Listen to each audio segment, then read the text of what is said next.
This is so different than anything I've ever done before, but it's also really related to everything that I've done in my life and everything that makes me excited about telling stories.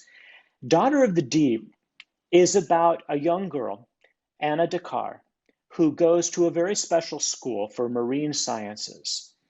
And she finds out that she has a family legacy that is every bit as complicated as Percy Jackson's is. But Anna's legacy has to do with science, not with mythology.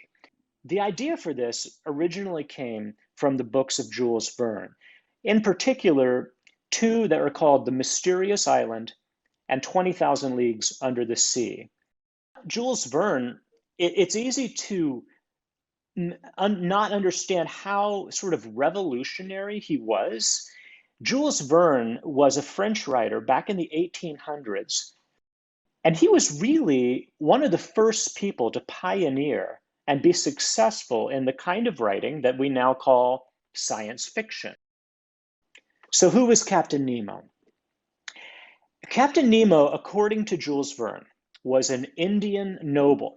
He was someone who lived during the time of the British Raj, when the colonial power of Great Britain ruled India and with a very firm hand. And the Indians, for obvious reasons, were very resentful of this.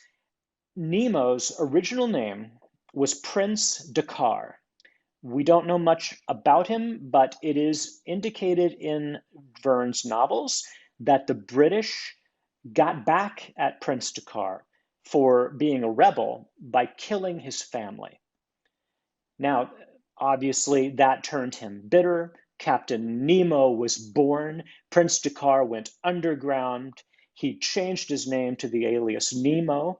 Nemo / Prince Dakar is incredibly rich, brilliant. He knows so many languages. He knows so much about science. He is centuries ahead of his time.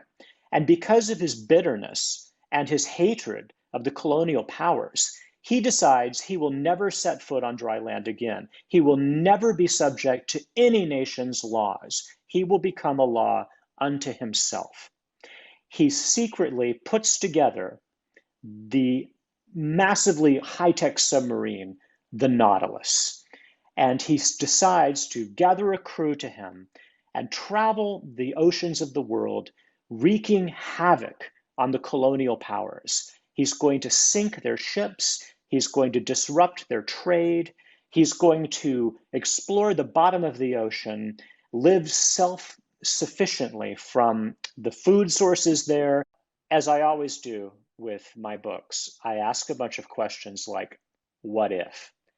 What if the Nautilus was still sunken somewhere down there? What if Captain Nemo's entire family wasn't killed and some of his descendants lived on? What would happen if Nemo's descendants were still around today? What would they be faced with?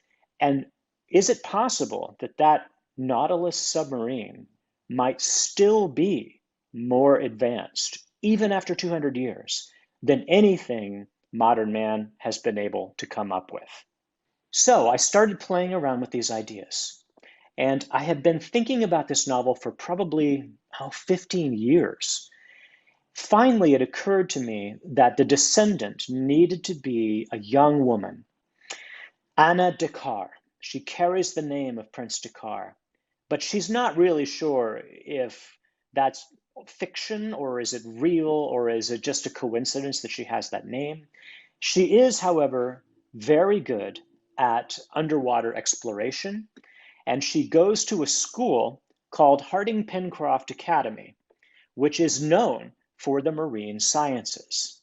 It's based on the California coast, and it's divided into 4 houses: dolphin, cephalopod, orca, and shark, depending on what your specialization is going to be.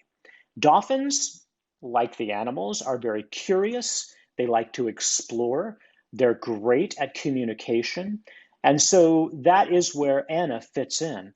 She's a linguist. She's great at other languages, at code breaking, and at exploration. Cephalopods are, like squids and octopuses, problem solvers with those 8 legs and that big brain and that curiosity. They love taking things apart and putting them back together again. So they are the engineers, they're the builders, they're the innovators. Sharks. Well, sharks are military, they are fighters, they are into defense and offense, they are leaders of all kinds, they are fearless. Makes sense for a shark. And orcas, also fierce fighters, but orcas really are interesting animals because they have such a sense of community. Orcas really are all about the pod. And so I saw orcas as being more about social interaction, more about handing down the memories of the past generations. They would be the librarians, the historians, the archivists, the teachers, also the healers. They are the ones that sort of hold the whole community of Harding-Pencroft Academy together. So I came up with all of this on my own. Harding-Pencroft itself is based on something that happened in the mysterious island. I don't want to give it away, but the names are meaningful. And after I created Anna Dakar, I decided, okay, let's have a cast of characters from these 4 houses that may not all get along, but that need to come together to solve this incredible crisis that happens almost on page 1 of Daughter of the Deep. One of my favorite characters, aside from Anna herself, is Gemini Twain. Gemini Twain is an interesting guy. He is from House Shark. He's actually the freshman prefect of the house. He's all about military strategy. He's an expert marksman. He knows defense and offense. He's a natural leader and very courageous. But he is something of a rule follower. And that is going to set him at odds with Anna a little bit, who, as an explorer and as a code breaker, is more about pushing the boundaries. So how they get along is going to be really central to the book. So that's a look at some of the main characters. But let's be honest, one of the main things that attracted me to the legend of 20,000 Leagues Under the Sea was also the machine itself, the submarine, the Nautilus.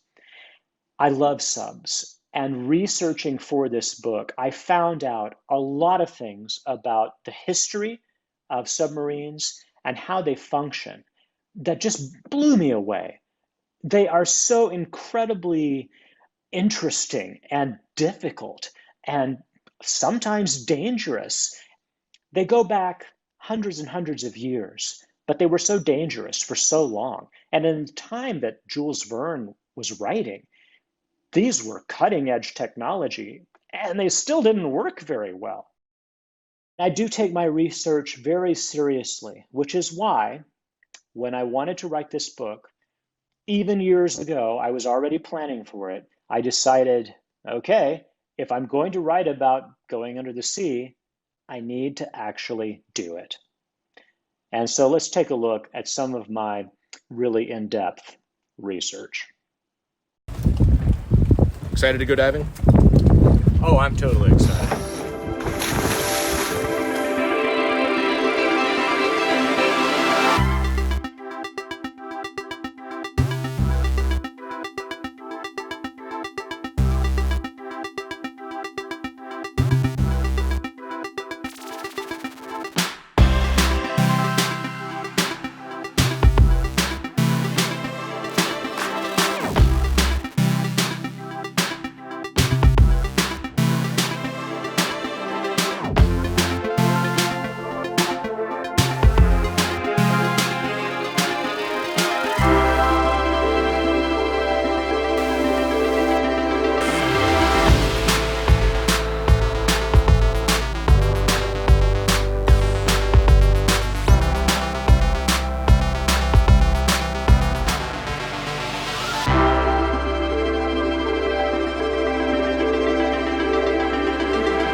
So as you can tell, I had a lot of fun scuba diving. I learned a lot, but I'm still not a professional. I just sort of know what I know, and I have a sense for what it is like to explore underwater. However, in order for me to really write this book, Daughter of the Deep, and make it resonate, I knew I needed to go to an expert.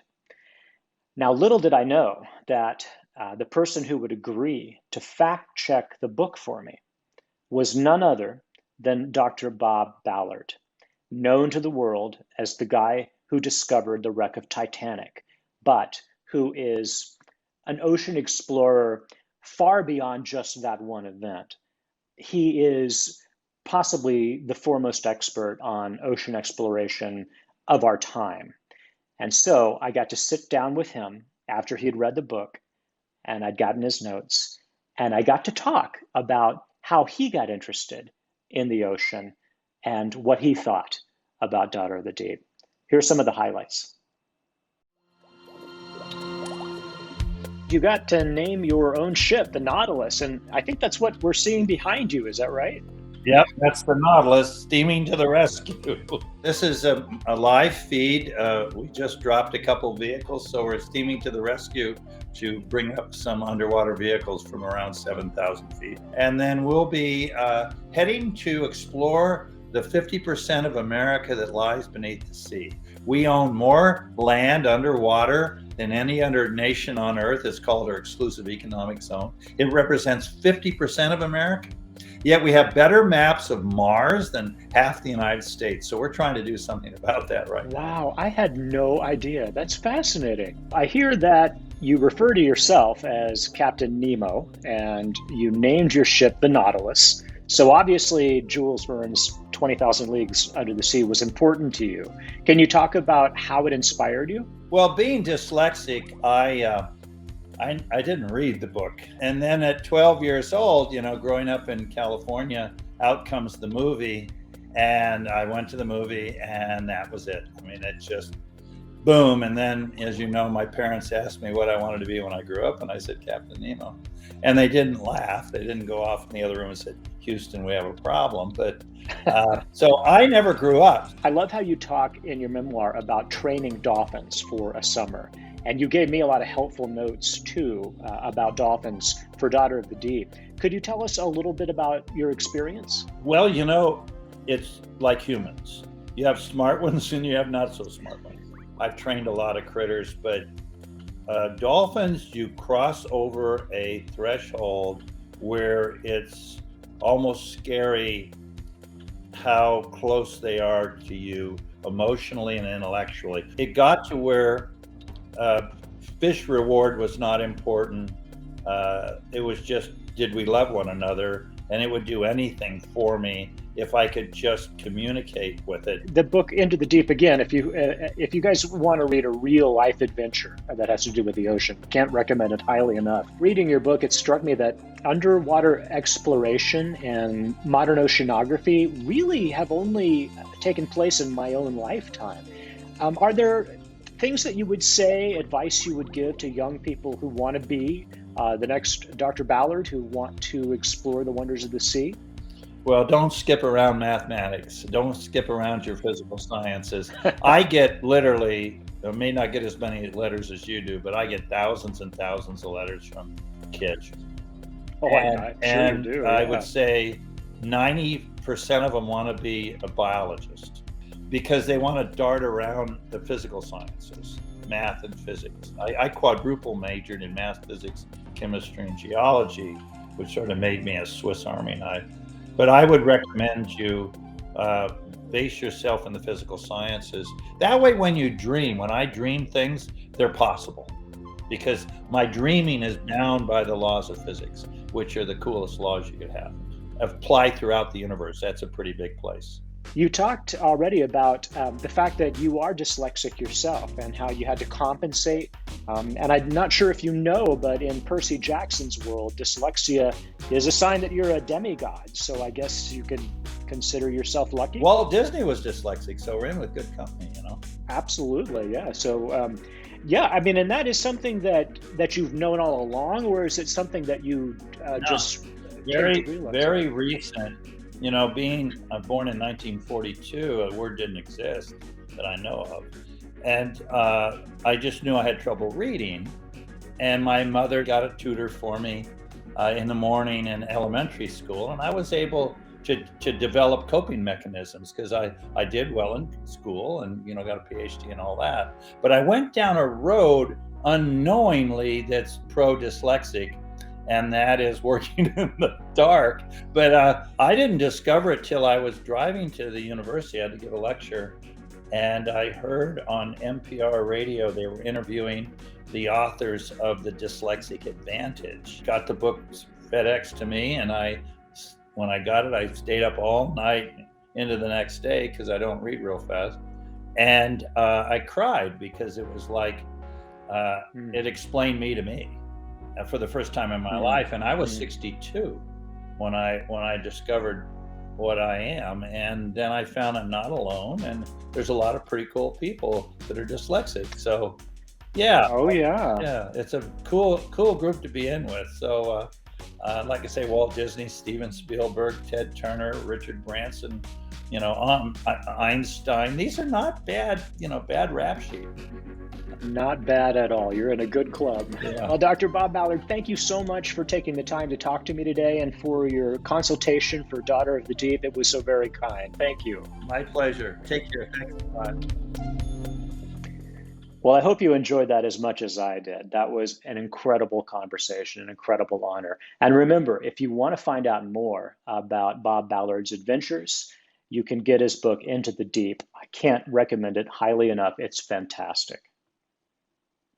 So not only have I gotten to do research through my own scuba exploration and from talking to a preeminent expert, I've also had access to some great videos from the National Geographic archives. Here's one of my favorites.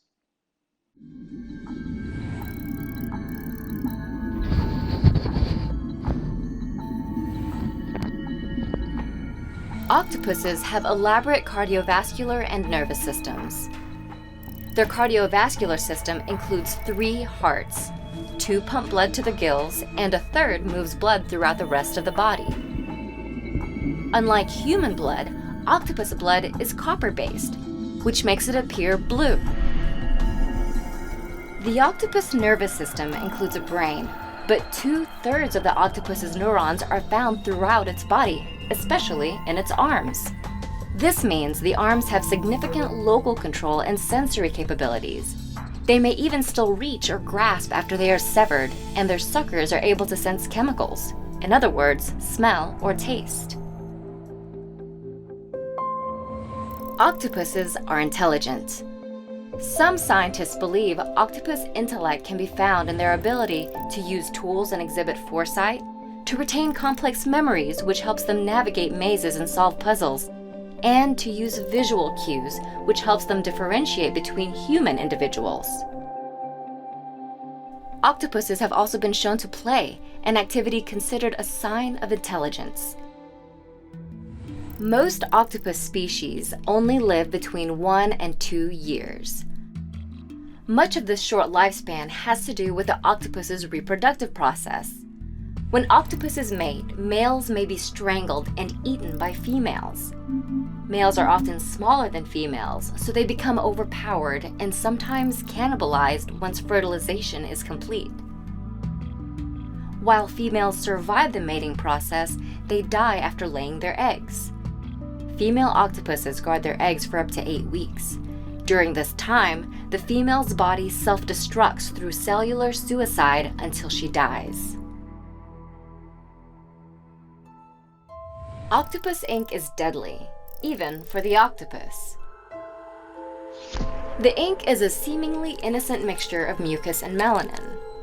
Melanin, the same dark pigment found in skin, hair, and eyes, also happens to contain the chemical compound tyrosinase, which can impair a predator's sight, taste, and smell.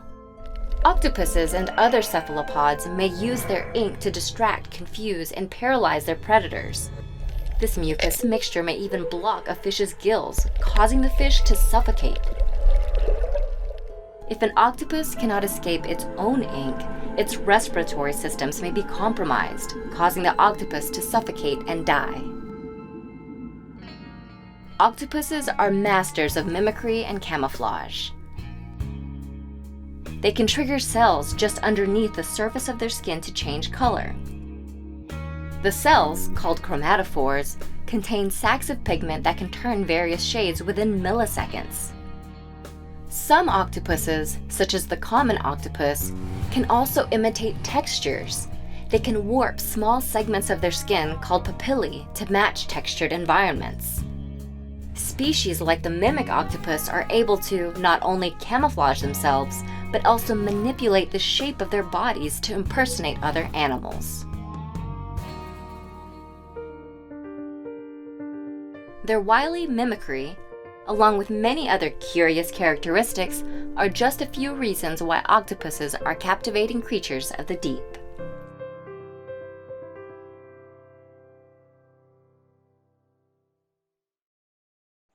Cephalopods, such amazing creatures, right? And I think we can all learn something from that. Don't shoot ink unless you can get out of your own cloud. Otherwise, you'll just poison yourself.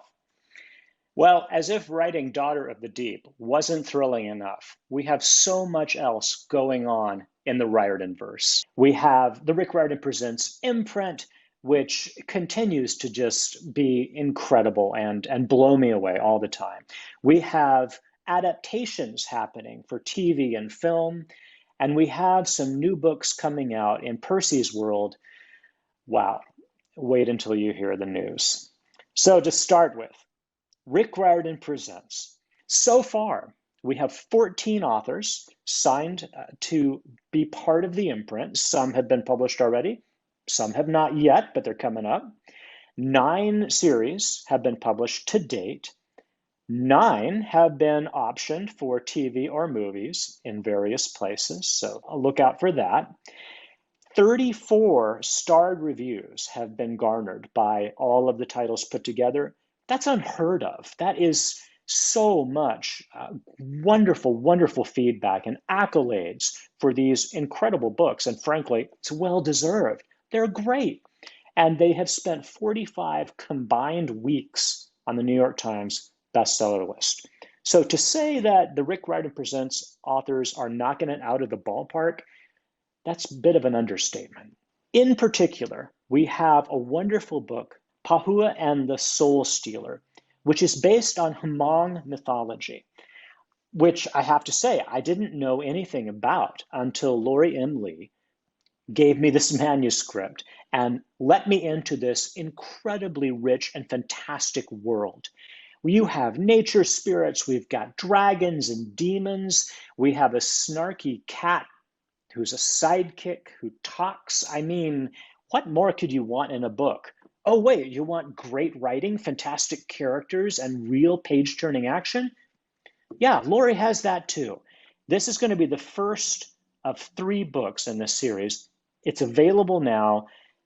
Pahua and the Soul Stealer. What can I say? You have to read this book.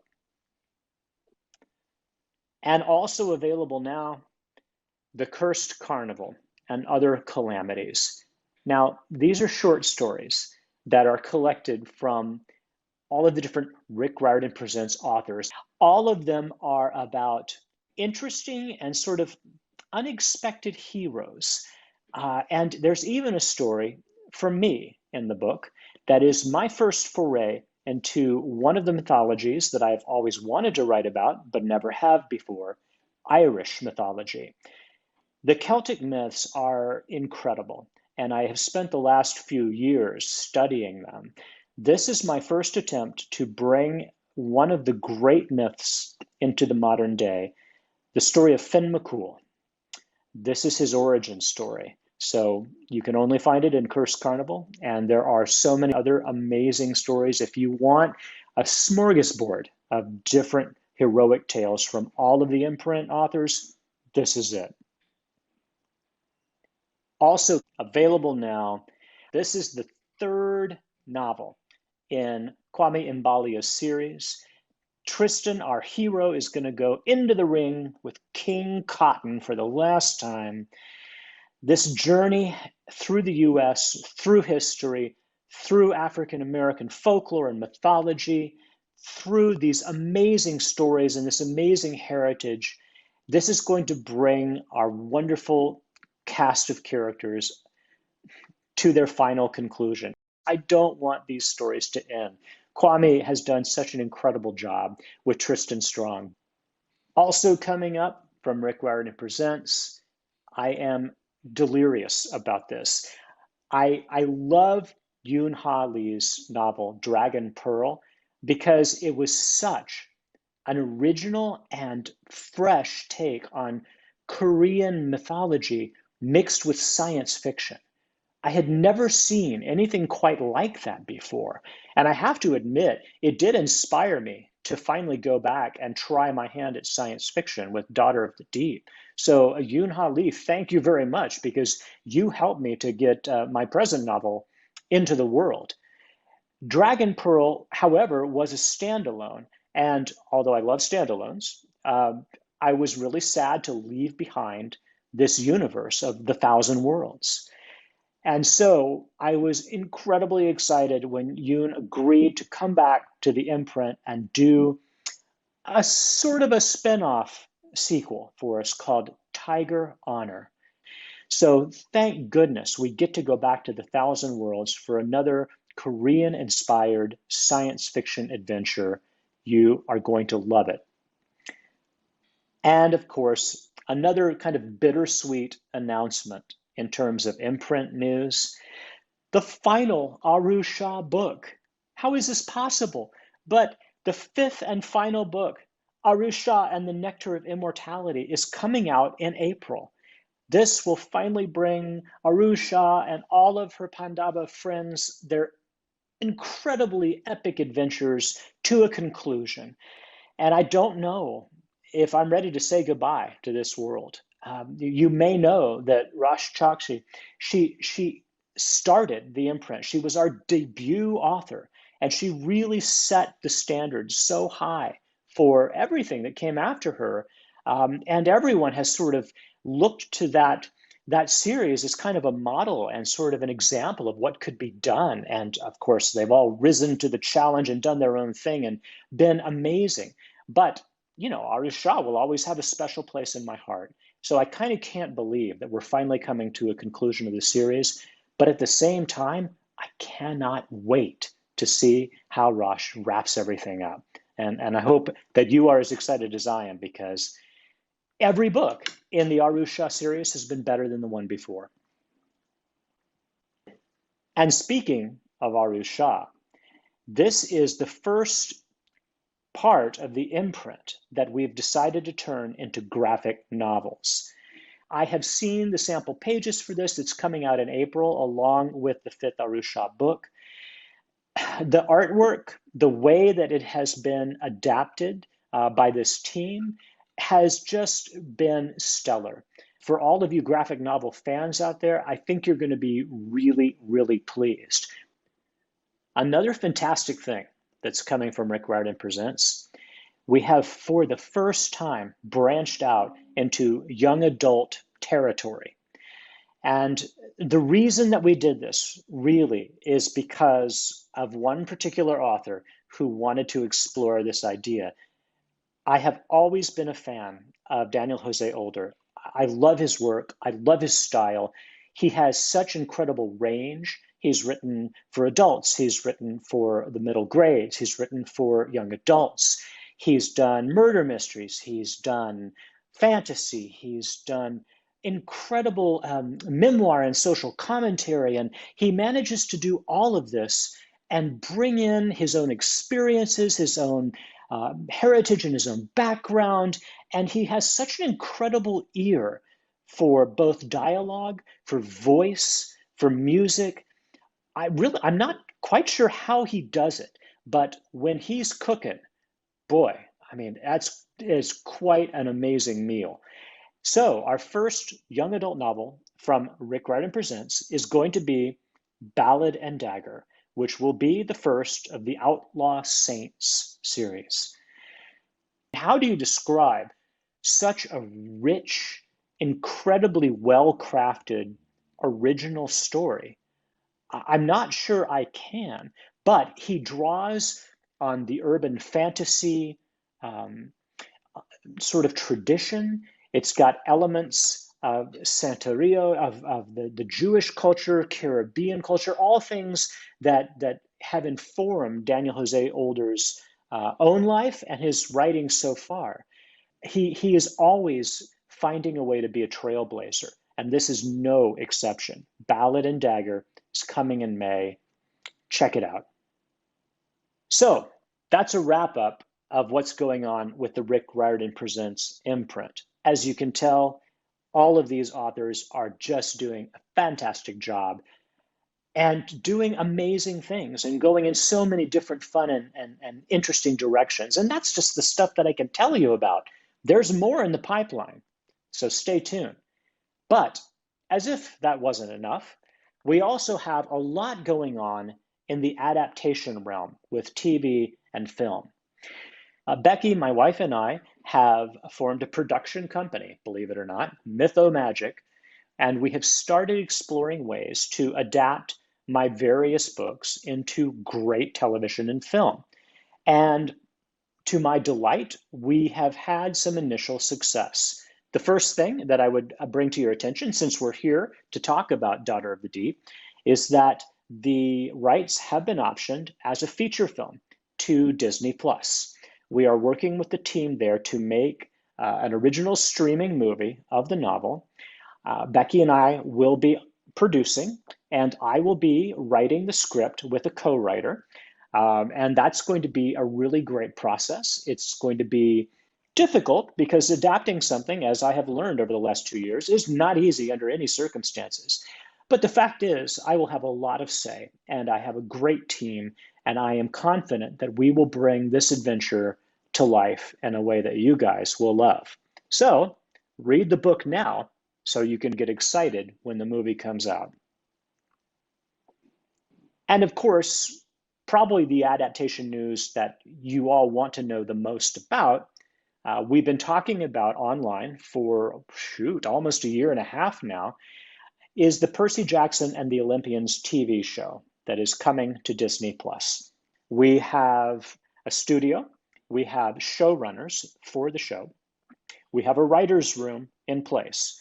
Becky and I are on board as full producers.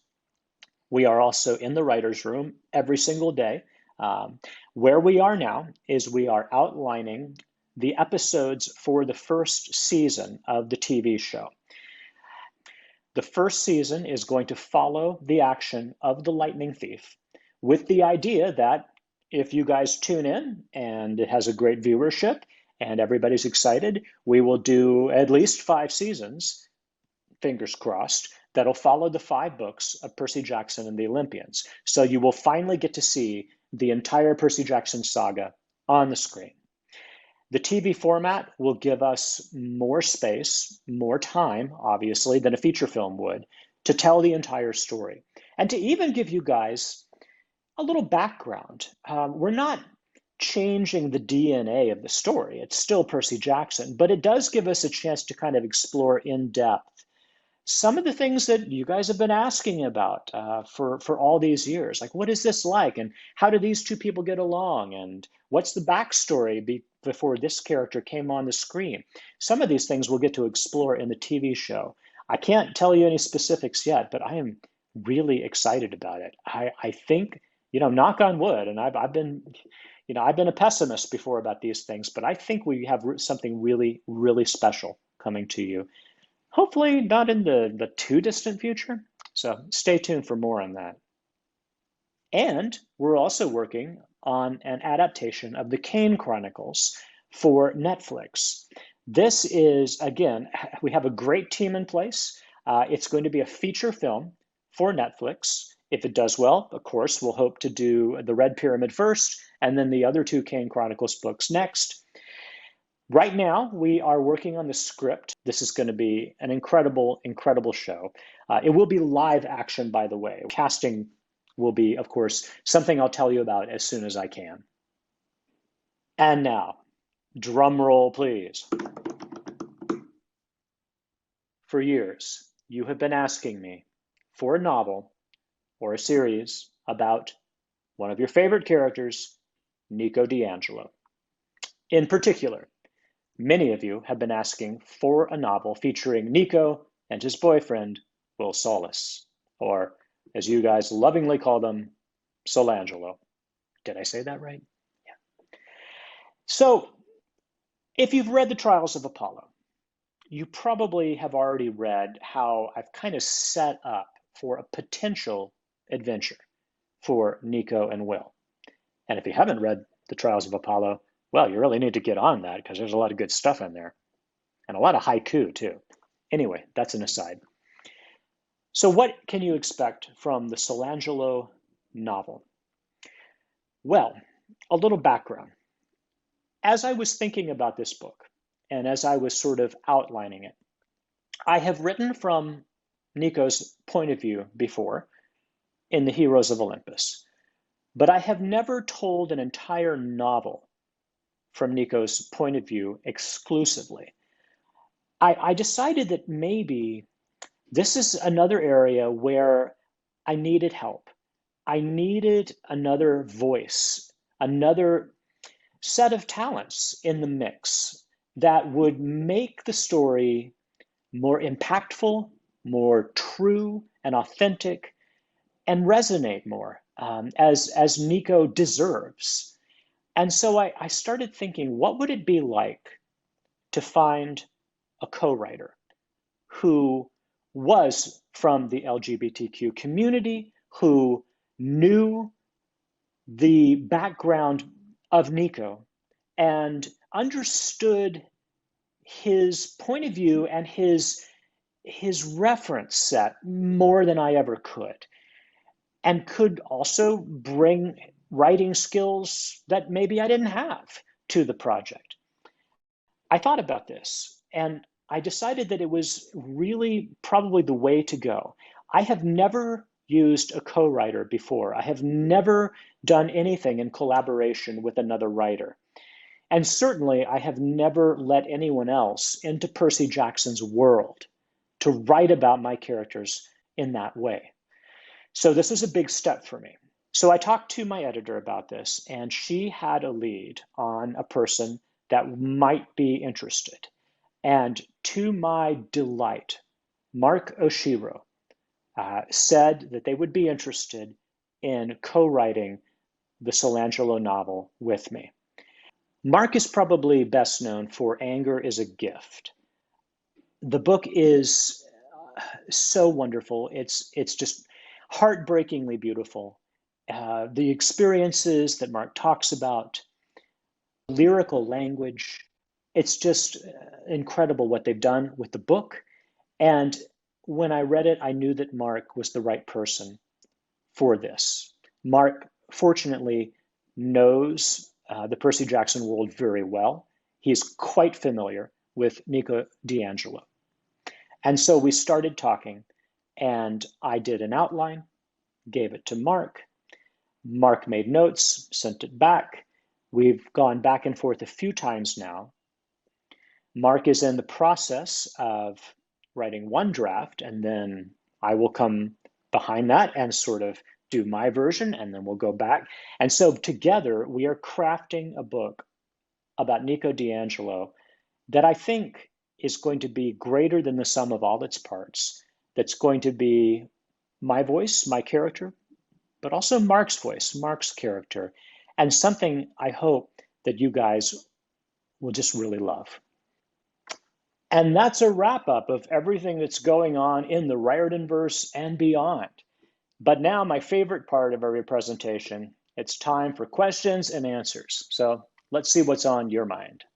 Well, we do have quite a few. So let me see how many of these we can get to. Let's see, here's one from Lauren in Rhode Island. Lauren says, this book, Daughter of the Deep, is inspired by 20,000 Leagues Under the Sea. Have I ever considered any other classic novels for inspiration in future book series? Yeah, Lauren, it's a great idea. I mean, I can think off the top of my head of probably a dozen that I would love to do more modern versions of. Really, the question is, when would I have the time to do that, and which ones would I want to do first? That's always a trick. I mean, it's for me very easy to think about things I'd like to write about. It's a whole lot harder to find the time to do it, since everyone takes 6 months at the very least to a year. So we'll see. Avery from Florida would like to say, tell us about my master's degree during the pandemic and how what I learned informed the books. Lifelong learning rocks, Avery says. Yeah, you're absolutely right. I'm glad you heard about that. I just finished a master's degree in Gaelic literature, of all things. And it was fascinating. As I was talking about earlier, Irish mythology, Celtic mythology is something that I've always loved. But it is very detailed and it's very rich and multi-layered. So I wanted to make sure that I understood it. And so I found this great program at UCC, University College Cork in Ireland. And I enrolled. And fortunately for me, it was going to be online anyway. So I was able to do it during the pandemic with no problem. I did my master's thesis on the Irish god Lugh, who's a fascinating guy. And now I feel much more able to talk about Irish mythology. The Cursed Carnival has the first story that I tried, but I am working on other things. So keep in mind. Samantha from Indiana wants to know, where has my favorite dive site been? And she says her favorite is Benwood Shipwreck in the Florida Keys. Ooh, sounds good. I've never dived the Keys before. I'll have to try that. Samantha, I'd have to say that Iceland was my favorite dive. We were there in August, and the Silfra Fissure is a place where two tectonic continental plates meet. And so you can dive in between this fissure in fresh, ice cold water and actually put your hand on the North American plate and the Eurasian plate at the same time. That was quite an adventure. And the water is so clear. If you're a diver, you really have to try it. It was incredible. Yasmin from Arizona would like to know, how much research goes into my work, and which part about writing do I like most, and which part do I like least? A lot of research. I love research, actually. As you saw from the video, I like the scuba diving. I like reading about submarines. I went to a lot of different places and learned a lot about the ocean. Love talking to Dr. Ballard. So that was all really fun for Daughter of the Deep. And of course, with mythology, I read everything I can get my hands on. So a lot of research. My favorite part of writing is probably finishing. I'm not kidding. I just love being done with a book. It's a great feeling. And the part that I like least, Oh, I don't know. Maybe outlining or first drafting. That's really tough, but I just have to push through it. Push through it. So this is not so much a question as a comment from Charlotte in Florida. She says, "Thank you so much for Solangelo," with maybe 16 O's. Well, Charlotte, you are most welcome. I'm glad that you liked Solangelo, and soon enough, I hope you can also thank Marco Shiro for a whole lot more Solangelo with like 25 O's at the end and a whole lot of exclamation points. Because boy, is that book going to be super. Yes.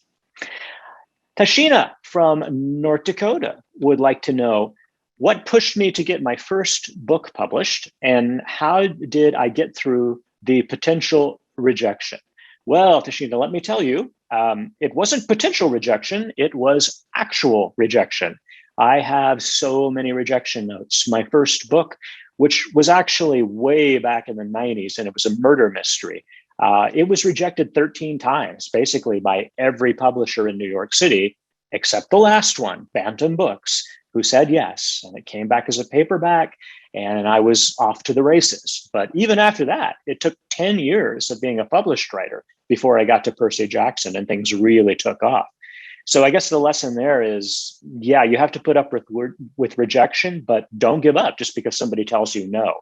If I had given up after the first 10 times, I wouldn't be talking to you tonight. And Tess from New York would like to ask, what's it like working on the Disney Plus Percy Jackson series? Is it more fun than writing books? I never really thought about it that way. I mean, it's fun in a different way. They're both really hard. I mean, writing books is tough. I guess, and yes, and I've learned that making a TV series is super complicated also. I think the main difference is when I'm writing a book, basically it's just me and I have to push myself to get the story done. When I'm working on the television series, it's me and about 10 other people who are all doing input on different parts of the series and talking in the writers' room. We have usually about 10 people in the writers' room between the main writers and the showrunners and me and Becky and the assistant writers. So it's a group sport, which is a really different way of doing it. But I am learning about storytelling in that format. And I love learning new things. I love learning languages. And I consider this sort of process kind of like that. It's kind of like learning a new language. So I'm hopeful that if all goes well, we'll get the scripts done and could be filming as soon as next summer, which would mean that if we have luck, you guys would probably see it in 2023. And I know that seems like forever, but there's a lot to do. There's a lot to do between now and then.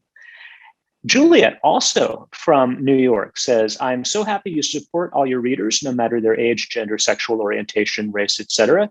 How do you research the details of different experiences to keep it feeling authentic and respectful, but also fun and exciting?" Well, thank you, Juliet. I appreciate that it comes across that way. And I don't always get it 100% right, but I try to start with the assumption that my characters are like students and they're kids I've known in my classroom. They're not just sort of made up out of nothing. They're based on all those kids I taught for 15 years, and I want to respect and honor them all and treat them like people. And I think if you treat your characters like human beings, as I try to do, then more often than not, you'll be in the ballpark. Of course, I do a lot of reading. If I'm talking about an experience that's very different than my own, I try to do a lot of research on that front. I have great editors who give me advice and feedback. With Daughter of the Deep, for instance, I had not only my editors and my family giving my feedback, but 3 different wonderful sensitivity readers who kind of helped me tweak this and that. I mean, generally they said, yeah, you're there, you're in the ballpark, but how about this and how about that? And they had great feedback, which really did help to make the story better. So all of those things are important. Jude from Illinois would say, "Do I have any advice for a young storyteller?"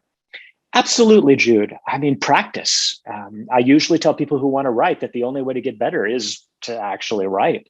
And if you want to be a storyteller, listen to stories, see how they're put together. What do you like about a story and why do you like it? sort of try to internalize that and then turn it into stories of your own. It may take you a while and it may take you a lot of practice, and not every story is going to, go perfectly. That's okay. The main thing is to keep at it and keep trying. Anais from Utah would like to know, does Percy Jackson have a middle name? And if so, what is it? Anais, if Percy does have a middle name, he's never told me what it is. So I don't think he does. I think unless it's stated in the books, like what somebody's middle name is or what their birthday is, I probably have not determined that yet. It's just not something that I've ever seen a need for in the book. So you're welcome to sort of headcanon as you wish. But no, as far as I'm aware, he has no middle name. And finally, Yul Chai from California would like to know, why did I choose Poseidon as Percy's father? And is there going to be a series after the Trials of Apollo that is connected? Great questions. Poseidon was Percy's father because, as you probably guessed after watching this presentation, I love the ocean. And that would be the person I would choose to have a dad. And another series, I don't have immediate plans to do a series after Trials of Apollo that's connected. I think that has wrapped up the story, although, as you just heard, there will be the Nico D'Angelo book that Mark and I are doing.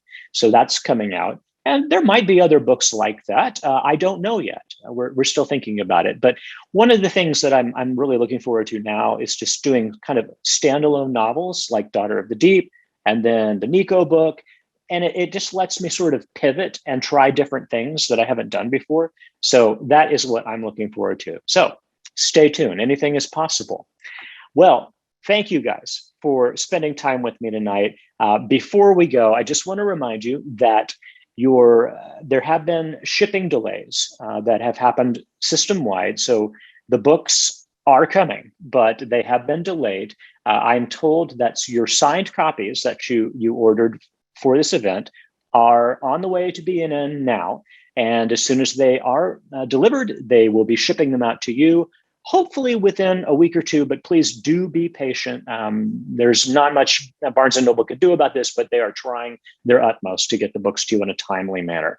And also, if you want to buy anything else that you've heard about tonight, bnn.com is there for you, or your Barnes & Noble stores locally. You can check on them and order at any time. Thank you to Barnes & Noble, and thank you all for coming out tonight. It's been a real treat to break this news with you and share some time. Thanks, everybody, and have a great night.